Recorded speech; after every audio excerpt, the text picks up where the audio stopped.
April has come to a close, and that means tomorrow Gonna be me. and that means today it's time for another Blu-ray haul. This one actually worked out kind of interesting since I didn't really leave my house. I didn't go out and buy a bunch of movies. Normally the way I kind of do my shopping is by either kind of roaming, browsing through Best Buy looking for sales, or based off whatever new movies are coming out, the franchises I have to rank, I buy the movies in anticipation for those to build up my collection, watch them and everything like that.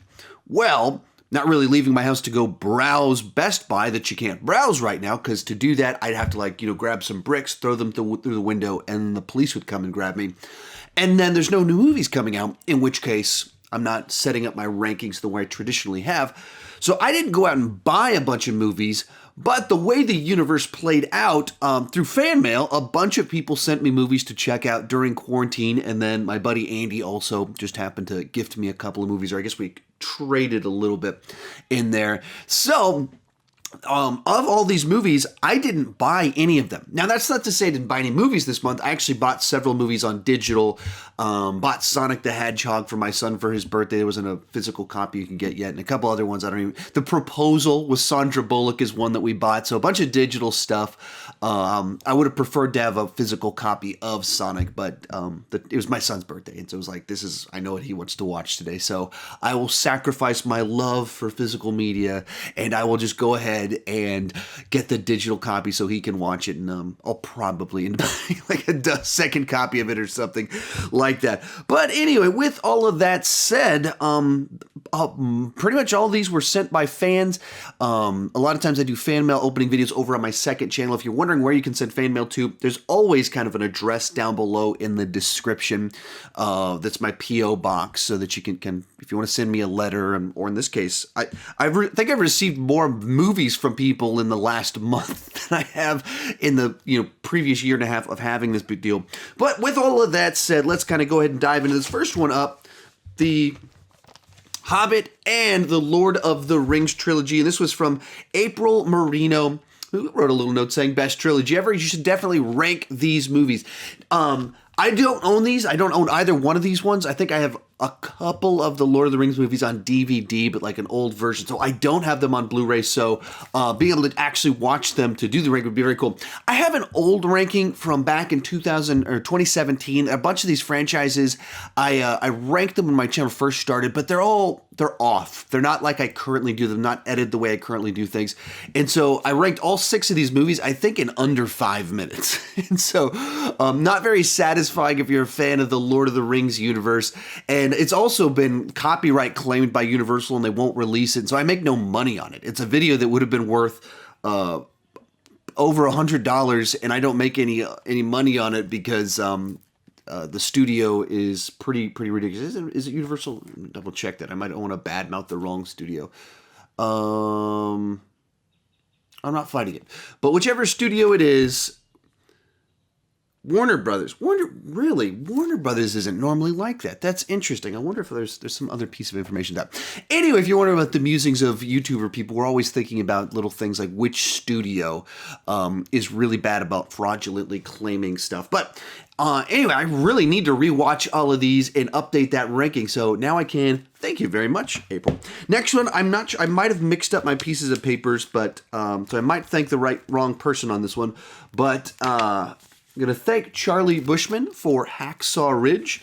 I think he was the one that gifted me this one, but the note isn't entirely clear. Hacksaw Ridge, the Mel Gibson, Andrew Garfield war film from a few years back that just a really neat little film. Very well directed, very well written, and wonderfully acted, and telling a really powerful story about this one particular battle. I haven't seen it since the theater, so now I can actually recheck that one on, and that is greatly appreciated. Next up, continuing our Peter Jackson marathon here, John Harris gifted me King Kong, the one from 2005, which is one of these movies that got kind of a bit of a mixed reception, I think, when it first came out, because it's just a very big, long, epic film, and it was him coming off of the Lord of the Rings films that were so beloved that I think people's expectations were a little bit wonky on it. But I think it's been better received over time. I mean, there's some incredibly directed sequences in there. But I think it gets absolutely delivers on the emotional impact that you want from the last little bit of it. So it's a film that I've always enjoyed. I've always had a good time with, and I'm due to watch it again. Then we have Nightcrawler from Louis K. Bushman. That's one of these movies that I believe I talked about it in my top 10 of the decade. I think it was in there, of just movies that great little thriller with a transformative performance from Jake Gyllenhaal, just who turns into this sleazy reporter guy, and just physically, I mean, everything about him, you just don't see Jake Gyllenhaal. And then he didn't get nominated for Best Actor, was just bonkers crazy that happened.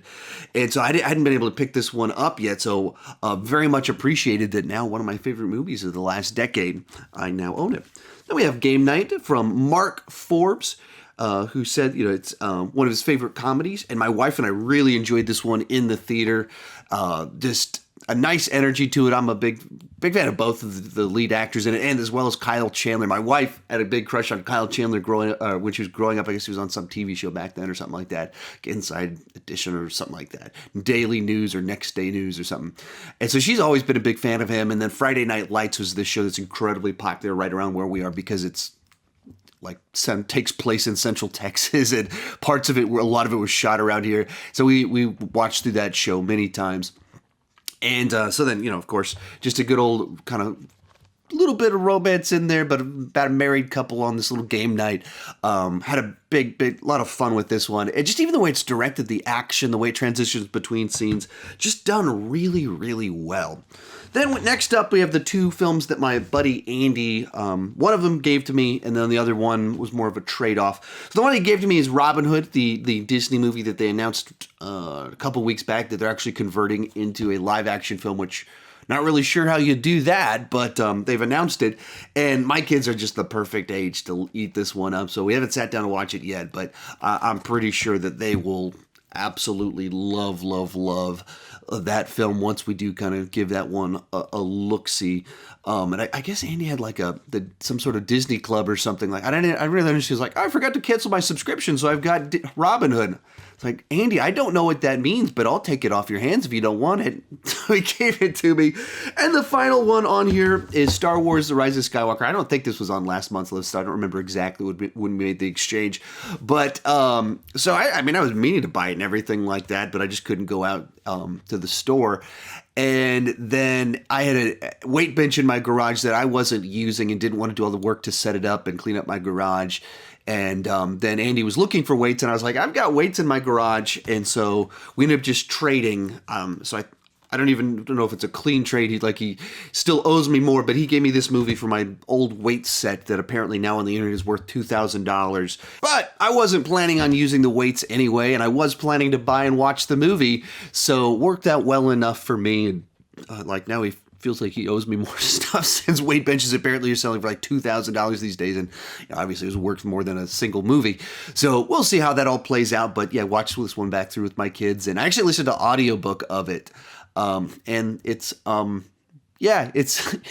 the book is just kind of just as broken as the movie, and the movie's just as broken as I remember, but still a little bit of fun, and it's always nice to go to the world of Star Wars. But anyway, for this weird month where I didn't really leave my house month, still managed to get some new movies because some good friends and some wonderful fans sending me some fan mail. If you're interested in sending me fan mail, the address is down below in the description. Let me know what you guys picked up this month while locked down at your house, and keep talking movies too much.